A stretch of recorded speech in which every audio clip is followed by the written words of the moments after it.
मेरे channel end of creation में आप सभी का स्वागत है। आग मानव विकास की पहली खोज। इंसान असल में विकास की ओर तब बढ़ा जब वो आग पर काबू पा लिया, उसे अपने हिसाब से नियंत्रित करने लगा। आग उस समय भी महत्वपूर्ण था और आज भी है। उस समय के इंसान आग से भोजन पकाना, शिकारी जीवों से अपने आप की रक्षा करना, खुद को गर्म रखना इत्यादि जैसी मूलभूत जरूरतों को पूरा करता था। लेकिन आज आग की जरूरत हर छोटी बड़ी कामों में पड़ती है। हर इंसान अपने जीवन काल में कभी न कभी तो देखा या इसका उपयोग किया ही होगा। आपके लिए यह साधारण सी बात होगी और इसे जलने से लेकर बुझने तक की क्रिया को समझना और भी आसान, लेकिन ऐसा बिल्कुल भी नहीं है। ये जितना आसान दिखता है उससे कहीं ज्यादा मुश्किल है और इसकी असलियत जानना लोगों ने और ज्यादा कठिन बना दिया है। अगर आप इसकी परिभाषा जानने की कोशिश करते हैं तो आपको कुछ इस तरह से मिलता है कि आग एक रासायनिक प्रतिक्रिया है जिसमें ईंधन जैसे लकड़ी, कोयला, गैस इत्यादि ऑक्सीजन के साथ प्रतिक्रिया करके ऊर्जा, प्रकाश और गर्मी उत्पन्न करता है। ये आपको ठीक लग रहा होगा, लेकिन ये परिभाषा पूरा नहीं है, या दूसरे शब्दों में कहें तो सही नहीं है। और आपको पता होना चाहिए, अगर ये परिभाषा सही होता तो मैं इस पर वीडियो ही नहीं बनाता। तो आगे बढ़ने से पहले मैं चाहता हूँ कि ऊर्जा के बारे में थोड़ा और जान लें कि ऊर्जा किससे मिलकर बनी है।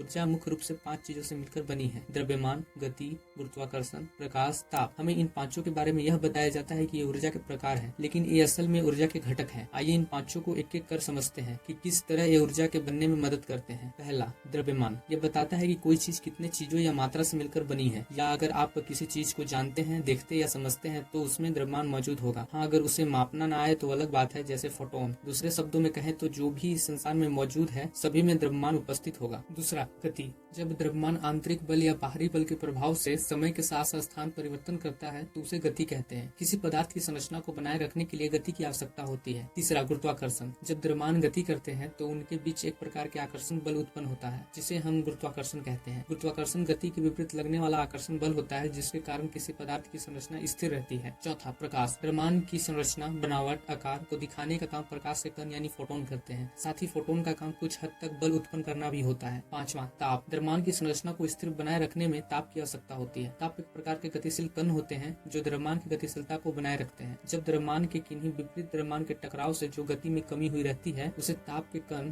बल लगाकर उन्हें पुनः पहले की गति में लाती है, और यही ताप अगर कम मिलने लगे तो द्रव्यमान की संरचना टूटने लगती है। उसी प्रकार अगर ताप ज्यादा मिलती है तो फिर भी संरचना टूटती है। तो आप यहाँ पर सोच रहे होंगे कि हमें गर्म एवं ठंडे का अनुभव कैसे होता है। तो आपको पता होना चाहिए कि हमारा शरीर हर हालत में जीवित रहने के लिए डिजाइन किया गया है, और इसलिए हमारा शरीर हर नुकसान के लिए अलग अलग तरह का केमिकल रिलीज करता है, जिसे हम दर्द के नाम से जानते हैं। दर्द और कुछ नहीं बल्कि यह संकेत होता है कि हमारे शरीर में कहीं पर क्षति हो रही है। साथ ही हर क्षति के लिए एक अलग तरह का दर्द का अनुभव होता है और एक जैसा, ताकि हम याद रख सके कि क्षति किस चीज से हो रही है। तो आप यहाँ पर समझ ही चुके होंगे कि गर्म और ठंडा कोई स्थिति नहीं बल्कि एक प्रकार का शारीरिक क्षति संकेत है। ताप का निर्माण दबाव से होता है और फिर ताप दबाव को उत्पन्न करती है। ये दोनों एक दूसरे को निर्मित करते रहते हैं। इसकी शुरुआत जानने के लिए आपको संसार के निर्माण के पहले की स्थिति को जानना होगा, जो कि आगे आने वाले वीडियो में आपको बताया जाएगा। अभी सिर्फ यह समझ लें कि ताप कैसे सहायता करती है द्रव्यमान की संरचना को बनाए रखने में, और ताप का निर्माण कैसे होता है। ताप की उत्पत्ति किसी और वीडियो में। इन्हीं पांचों के कारण ऊर्जा का अस्तित्व होता है। अगर इन्हें अलग कर दिया जाए, जो कि आग द्वारा संभव हो पाता है, तो ऊर्जा नष्ट हो जाते हैं। आइए इसे थोड़ा विस्तार में समझते हैं। आग क्या है? तो ऊर्जा को समाप्त करने की अंतिम प्रक्रिया को आग कहते हैं। चलिए एक उदाहरण लेते हैं। एक पानी से भरा हुआ गुब्बारा। इसमें पानी को ऊर्जा मानते हैं और गुब्बारे को कण यानी कण में उपस्थित ऊर्जा। अब देखते हैं कि आग की प्रक्रिया शुरू कैसे होती है। सबसे पहले हमें घर्षण की जरूरत पड़ती है। घर्षण यानी दबाव। इस दबाव से हम गुब्बारे नुमा कण पर बल लगाते हैं, जिससे अंदर उपस्थित पानी यानी ऊर्जा अपनी क्षमता अनुसार बाहर निकलती है। बाहर निकलने के दौरान पांचों घटक अपने मूल अवस्था में आ जाते हैं। उनमें से एक घटक ताप अपने बगल में उपस्थित गुब्बारे नुमा कण पर दबाव डालता है, और यही सब प्रक्रिया उस कण में भी शुरू हो जाती है। यह प्रक्रिया तब तक चलती रहती है जब तक कि सारे ऊर्जा के घटक अपने मूल अवस्था में न आ जाए। यहाँ तक कि जो भी ऊर्जा गुब्बारे नुमा कण से फटकर बाहर आ रहे थे, वे कार्बनिक पदार्थ के समूह थे, जो कि पूरी तरह से अब समाप्त हो चुके हैं। अब बच जाते हैं अकार्बनिक पदार्थ के समूह, जिन्हें हम राख के नाम से जानते हैं। इनकी ऊर्जा को नष्ट करने के लिए हमें ज्यादा दबाव की आवश्यकता होती है। इनके साथ भी वही क्रिया होती है जो कार्बनिक पदार्थ के गुब्बारे नुमा कण के साथ हुआ था, और जो हम जलते हुए देखते हैं वे और कुछ नहीं बल्कि इलेक्ट्रॉन, प्रोटॉन एवं न्यूट्रॉन होते हैं, यूं कहें कि निकल रहे होते हैं। तो इस तरह आग की क्रियाएं होती हैं। उम्मीद है कि आप मेरी बातों को समझ चुके होंगे। आगे इसी तरह का वीडियो आता रहेगा। इस वीडियो को देखने के लिए आप सभी को धन्यवाद।